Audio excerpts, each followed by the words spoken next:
Hey everyone! Today I'm going to show you how to connect Zapier to Instagram in just a few simple steps. By the end of this video, you'll have a fully automated workflow that saves you time and effort every time you post on Instagram. First, head over to the Zapier website. Once you're there, look for the login button in the top right corner. Click it and enter your credentials. If you want a faster login, you can use your Google account. It's quick and easy, and you won't have to remember another password. After logging in, you'll land on the Zapier dashboard.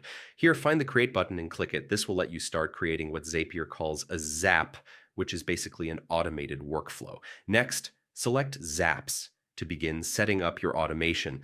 Now it's time to add a trigger, the event that will make your Zap run. Type in Instagram and choose Instagram for Business from the list. For today, select New Media Posted in My Account. This ensures that every time you post something new on Instagram, your automation will activate.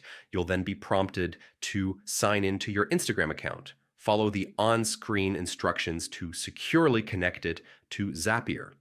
Once connected, it's a good idea to test the trigger to make sure everything is working perfectly. With the trigger set, it's time to create an action. What happens once your trigger runs?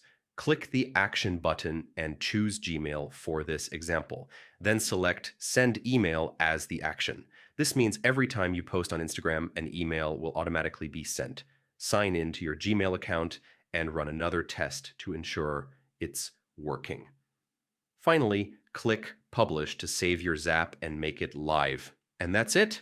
You've successfully connected Zapier to Instagram, creating an automated process that keeps you on top of your content without extra effort. If you found this guide helpful, make sure to like, subscribe, and hit the bell so you don't miss any of my future tutorials. Thanks for watching and happy automating.